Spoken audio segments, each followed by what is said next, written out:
Hello everyone. तो आज के इस वीडियो में हम लोग समझेंगे कि इंटीग्रेशन का आखिरकार मीनिंग क्या होता है। ये मैथमेटिक्स के या फिज़िक्स के कौन से प्रॉब्लम को सॉल्व कर रहा होता है। ठीक है, तो चलिए इस बात को हम लोग समझते हैं एक एग्जांपल की मदद से। मान लेते हैं कि एक ऑब्जेक्ट है हमारे पास में, इस ऑब्जेक्ट पर कुछ फोर्स लगाया जा रहा है। कुछ फोर्स लगाने के बाद में मान लेते हैं कि ये समथिंग इसका डिस्प्लेसमेंट होता है। ठीक है, तो यहाँ पर ये जो फोर्स लग रहा है ये दो तरीके से लग सकता है। या तो हम लोग पूरे के पूरे समय एक कांस्टेंट फोर्स लगा रहे होंगे, या फिर हम लोग क्या कर रहे होंगे, एक वेरिएबल फोर्स लगा रहे होंगे।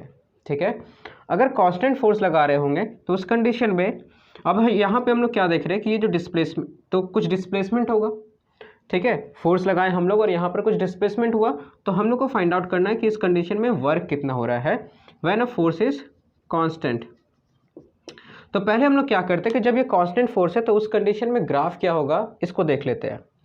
तो हम लोग क्या किए कि यहाँ पर एफ ऑफ एक्स का ग्राफ ड्रॉ कर दिए। ये एफ ऑफ एक्स एक्चुअल में फोर्स है और यहाँ पर ये डिस्प्लेसमेंट के लिए हम लोग एक्स एक्सिस को चूज़ किए। ठीक है, ये जो एफ ऑफ एक्स और एक्स है इसके बीच में हम ग्राफ प्लॉट कर सकते हैं। मतलब कि ये एक दूसरे से रिलेटेड है। जैसे जैसे डिस्प्लेसमेंट हो रहा है फोर्स भी वहाँ पर अप्लाई हो रहा है। ठीक है, तो ये दोनों एक दूसरे से रिलेटेड है। उसका ग्राफ जो ड्रॉ करेंगे हम लोग, तो क्या देख रहे हैं कि जब अलग अलग डिस्प्लेसमेंट के पॉइंट पे देखते हैं तो फोर्स हमेशा इक्वल है। तो ये क्या होगा, हमारा एक स्ट्रेट लाइन आ रहा है जो कि पैरेलल है एक्स एक्सिस के। तो इस कंडीशन में हम लोग जानते हैं कि W is equal to what, F S. ठीक है, तो हम लोग को क्या करना है, F इंटू एस कर देना है। S means what, displacement. यहाँ पर डिस्प्लेसमेंट जो एक्स हो रहा है, तो सिंपली हम लोग क्या करेंगे कि यहाँ पर ये F पार्ट है, ये कंप्लीट हाइट जो है हमारा वो फोर्स को दिखला रहा होता है। ये हाइट जो है वो फोर्स को दिखला रहा है और ये जो पार्ट है वो हमारा डिस्प्लेसमेंट को दिखला रहा होता है। तो फोर्स और डिस्प्लेसमेंट का जो यहाँ पे प्रोडक्ट होगा वही वर्क रिप्रेजेंट कर रहा होगा। और ये वर्क क्या होगा, ये इस रेक्टेंगल का एरिया होगा। बात क्लियर हो रहा है। तो जब ये इस तरीके का रेक्टेंगल है तो हम इसका एरिया क्या किए, फाइंड आउट कर लिए। तो वर्क एक्चुअल में क्या है कि यहाँ पर ये जो ग्राफ के अंदर में हमारा बन रहा है इसके अंदर का एरिया ही है। अब एक दूसरा कंडीशन लेते हैं जिस कंडीशन में क्या हो रहा है, जो फोर्स है वो वेरिएबल हो। वेरिएबल फोर्स हो तो उस कंडीशन में हम लोग इस कंप्लीट ग्राफ का एरिया कैसे पता करेंगे, है ना। जैसे मान लेते हैं कि कंडीशन जहाँ पे हम लोग फोर्स अप्लाई कर रहे हैं, ये एक्स डिस्प्लेसमेंट यहाँ पर एक्स हो रहा है, मतलब A टू B जा रहा है ये। ठीक है, और उस कंडीशन में फोर्स हम लोग क्या किया, स्टार्टिंग में बहुत ही ज़्यादा दिए, फिर फोर्स को कम करते चले गए। तो इस कंडीशन में ये कर्व का फॉर्म हुआ। अब अगर हम लोग को इस कंप्लीट टोटल टाइम पे वर्क डन पता करना है तो इसके लिए हमको इस कर्व के अंदर का एरिया फाइंड आउट करना होगा। बट एरिया कैसे फाइंड आउट किया जाए, इस कर्व का, इसी प्रॉब्लम का सॉल्यूशन हमें इंटीग्रेशन दे रहा होता है। तो इसको पता करने का तरीका क्या है कि हम क्या करेंगे, इस कंप्लीट एरिया को पतले पतले स्ट्रिप्स में डिवाइड कर देंगे। इस थिन स्ट्रिप्स में डिवाइड करने के बाद क्या करेंगे कि एक पार्ट का एरिया अगर हम लोग फाइंड आउट कर ले, ये थिन स्ट्रिप्स क्या होगा, ये एक्स को हम लोग छोटे छोटे पार्ट्स में x1 x2 x3 करते हुए डिवाइड कर दिए। अब ये थिन स्ट्रिप्स जो हो गया वो एक रेक्टेंगल के शेप में है। अब हर एक रेक्टेंगल का अगर हम एरिया फाइंड आउट कर दें और उन सबको ऐड करते चले जाए तो उस कंडीशन में क्या होगा, उस कंडीशन में क्या होगा कि ये कंप्लीट जो होगा उसका एरिया हमको फाइंड आउट हो जाएगा, मतलब कि वर्क डन हमारा निकल चुका होगा। तो इस प्रोसेस को कैसे किया जाए, है ना। तो हम लोग क्या करते हैं, यहाँ पर ये छोटा सा एरिया जो है, इस वाले पार्ट का एरिया ये फाइंड आउट कर सकते हैं। कैसे, इस कंडीशन में ये एफ ऑफ एक्स ले लेते हैं, इस पार्ट में जो भी फोर्स है हमारा यहाँ पे ये लेंथ।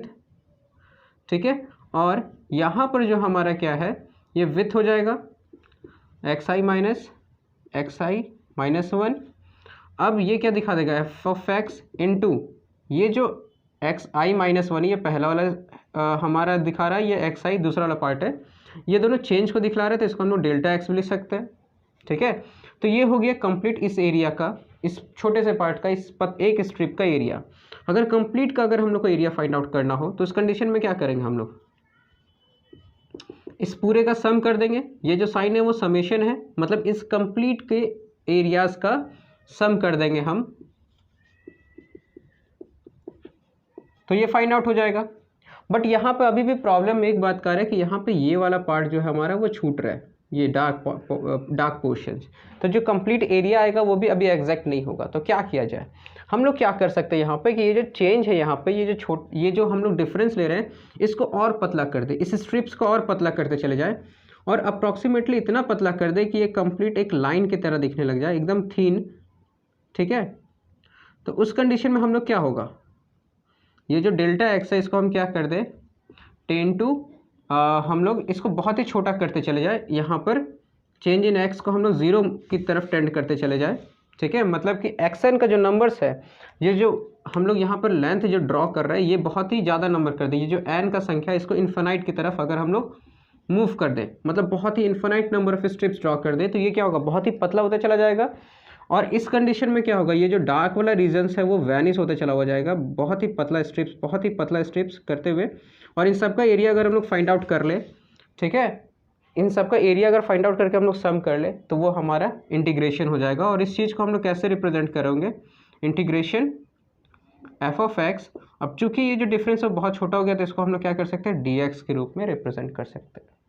ये जो इंटीग्रल आया, ये जो साइन है ये हमारा एक्चुअली में इसको ऐसा समझ सकते हैं कि ये सम को रिप्रेजेंट करता है, ठीक है, उन सारे स्मॉल एरियाज़ के सम को रिप्रेजेंट कर रहा है। अब ये जो इंटीग्रेशन है वो 2 हो सकता है, डेफिनेट और इनडेफिनेट। अगर इंटरवल नहीं मालूम है हमको किस 2 पॉइंट के बीच है तो उसको इनडेफिनेट कहेंगे।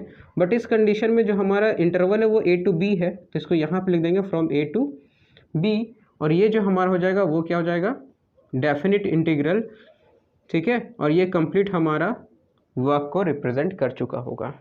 तो आई होप आपको इस चीज़ का फिजिकल सिग्निफिकेंस पता चला होगा, मीनिंग आप लोग अंडरस्टैंड किए कि आखिरकार इंटीग्रेशन है क्या।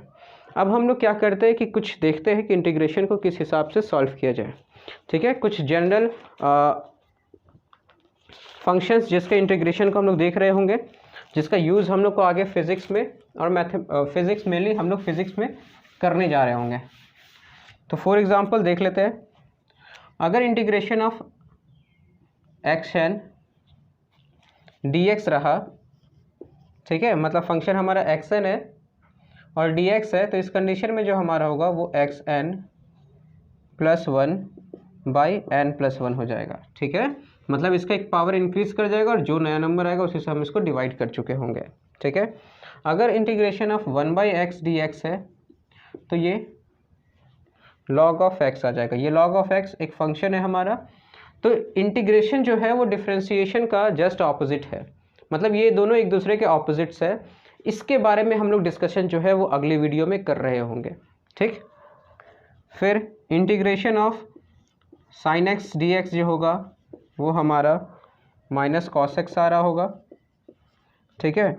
और कॉस एक्स डी एक्स जो होगा इसका इंटीग्रेशन हमारा साइन एक्स आ रहा होगा।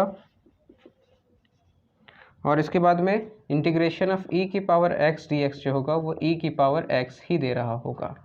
तो आई होप आप लोगों को इस बात का क्लैरिटी लग गया हो कि किस तरीके से इंटीग्रेशन जो है वो काम करता है, आखिर इंटीग्रेशन का मतलब क्या है। और हम लोगों ने कुछ जनरल इंटीग्रल्स को देखा कि किस हिसाब से इन सारे फंक्शंस को इंटीग्रेशन या इंटीग्रेट किया जाता है। अगली वीडियो में हम लोग देख रहे होंगे कि इंटीग्रेशन और डिफरेंशिएशन एक दूसरे के साथ में किस तरीके से रिलेटेड है और इसके फिजिकल सिग्निफिकेंस को भी समझ रहे होंगे। तब तक के लिए अपना ख्याल रखें, मिलते हैं अगले वीडियो में। जय हिंद।